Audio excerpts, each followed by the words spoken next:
Return of the Mount Hua Sect. Chapter 237. This is hell. And that happened. Oh my! Gwakyung, the party leader of the Peace Merchant Group, was shocked. Are you saying that you won over the cooperation of the Beast Palace? Yes. Baekchun's calm reply made Gwakyung almost lose his mind. I don't think it is a lie. But that didn't change the fact that it was absolutely unbelievable. It had been over 100 years since the Nanman Beast Palace banned trade with the Central Plains. Because such a huge money pot was at stake, the merchants of Sichuan had been trying to change the mind of the people of Yunnan for decades.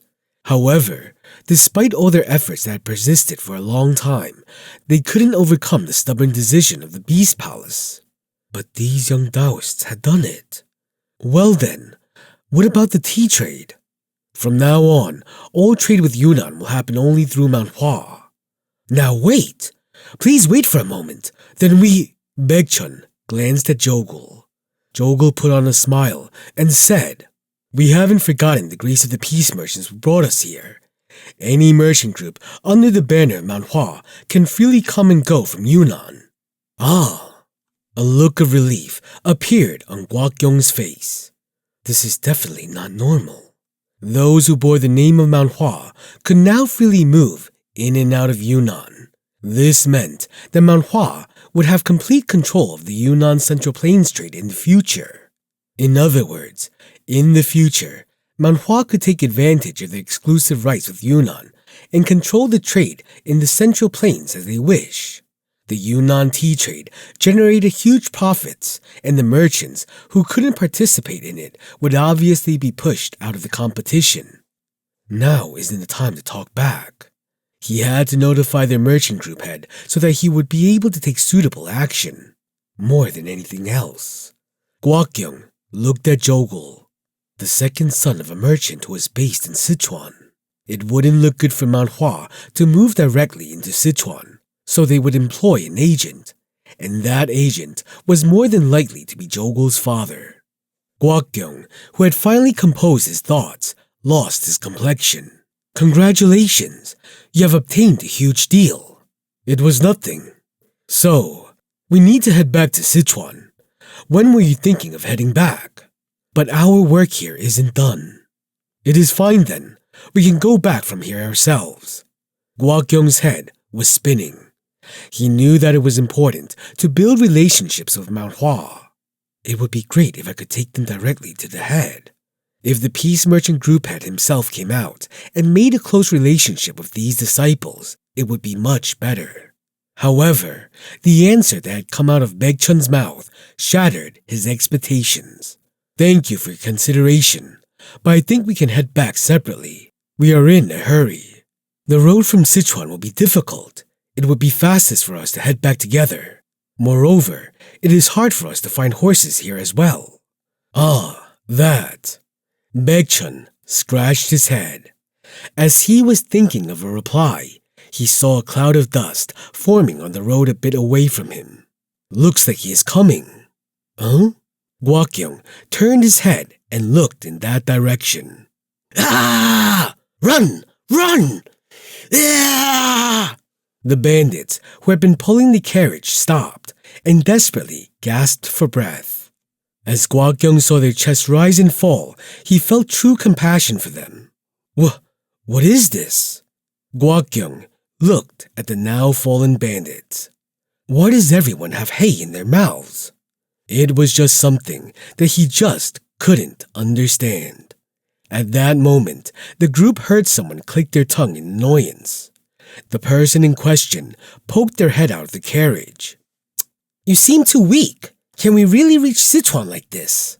As soon as they heard those words, the bandits on the ground raised their heads. We can go. Don't worry, we're not tired. We're not exhausted. It's true. Spare us. Chomyong shook his head and sighed. If only I weren't a Taoist. Tears welled up in their eyes. Is any of this what a Taoist does?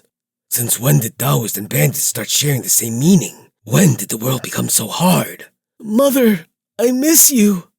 Either way, Chongmyung jumped off the carriage and moved to Baekchun. I brought the horses. Why is there hay in their mouths? Chongmyung shrugged. They seemed hungry. They're all horses and they have to go a long way, so I fed them. Baekchun's eyes trembled. Chongmyung, It is true that they sinned and that they are sinners, but shouldn't they be treated like humans? Huh? At those words, Chongmyung turned his head around and looked at the bandits. Did you hear that? Do you guys want to be treated like humans? They all waved their hands in denial. No, we are horses. What can horses even say? Just treat us like dogs and cows. I'm not a human at all. I'd rather die than turn into a human. Looking at them, Baekchun touched his head with his finger. See? Chongmyung smiled.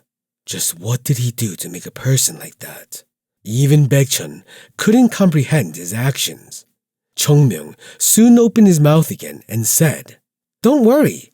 If we're able to reach Sichuan very quickly, I'll release you. Ah, is that true? Yes. You just have to run twice as fast as you were when you brought us here. If you can do that, I'll let you go alive. And if we can't? That. Chongmyung tilted his head in confusion. Seeing his unexpected reaction, Baekchun asked, What is it? No, I was wondering if talking about this out loud would help the moral of the Sahyongs. Do you really want to hear it? No, I'd rather not. There were some things better left unknown. Baekchun was about to speak, but then decided not to. In any case, even if they were beheaded, it was something that they deserved. Anyway, that's it. Please wait for more details if you want to come under Mount Hua. If you go. Gwakyung, who had wanted to speak until then, decided not to say anything else. He understood that there was no reason to hold on to them. When all the disciples got on the carriage, Chongmyung raised his voice again. Now go! Excuse me. Huh? At that moment, he heard a small sound next to him. When he turned his head, he saw a small child holding his hand out. Huh?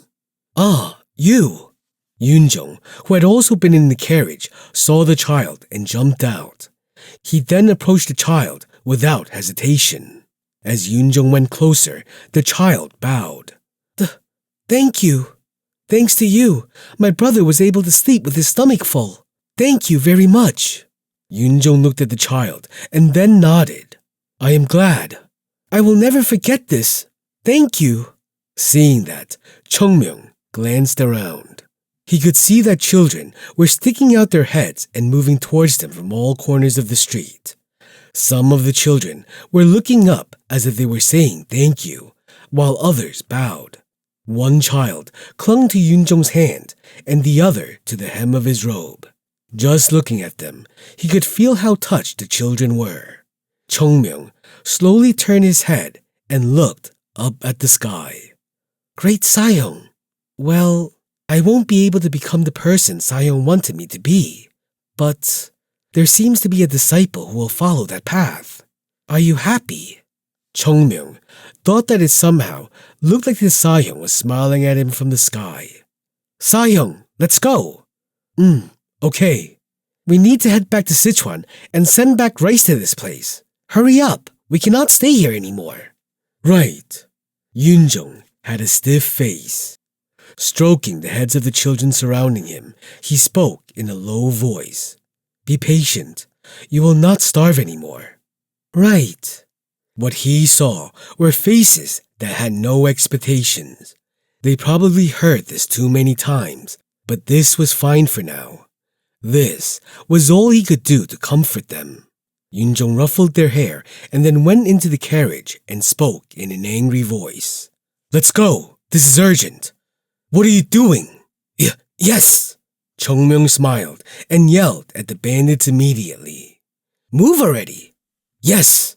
As soon as Chongmyung's voice was heard, the bandits jumped onto their feet and ran despite being exhausted. There were 4 of them pulling from the front and 4 of them pushing from the back. There was also one person each on either side. Push until your legs break, okay? Yes, Taoist. The carriage moved, and Chongmyung glanced at the children. Move! Ugh! Yee-haw! And the bandits began to pull the carriage with all their might. Soon, the carriage began to move at a huge speed. It was so fast that the name carriage didn't fit well anymore. The children all looked shocked as the carriage moved at such a high speed. There was dirt rising around them, and Gwakyung, who saw it, nodded his head. They really are like a storm. Leader, what do we do now? What? Shouldn't we report this to the Lord? We should. Things have become a mess now. Gwakyung shook his head. No, make a report and send it back. Will that do? Yes. Gwakyung's heart felt more comfortable than before. Maybe this is for our good. No matter which merchant group took the initiative now, the fact that they would lose out was inevitable. So Mount Hua taking over the trade was right. Goodbye. Thanks. Watching the children wave their hands, he felt more convinced. Return safely. Gwakyung smiled. I shouldn't smile. How many times had these people suffered because of the hypocrisy around them? Weren't they terrified of the people who barged into their hometowns trying to sell something? But now, things are finally changing. Gwakyung shook his head. The disciples of Mount Hua couldn't be judged by Gwakyung alone since he had only been with them for less than a month. Maybe even they would soon show their true colors and try to suck out the blood of the people of Yunnan. But Gwakyung slowly turned his head and looked at all the children who were waving at the carriage. His heart swelled at this sight. Maybe they are a bit different. Yunjong's act of trying to feed the children by selling his sword. The image of him stroking their hair before his departure. These two actions alone were above Gwakyung's expectations, and he looked at this as a human rather than with the eyes of a merchant. Please, take good care of yourselves, warriors of Mount Hua. Run, run you idiots! Have some strength in your legs. I will gouge your eyes out. If we don't arrive in Sichuan on time, you will all die.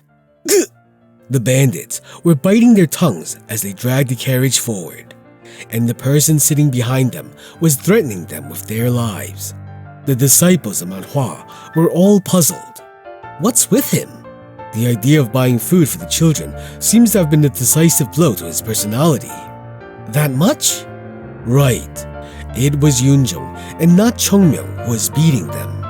Rather, the disciples of Mount Hua shook their heads as they saw Yunjong represent Chongmyung. What? The relationship between Dao and Qi? Ha! Ha ha ha ha ha!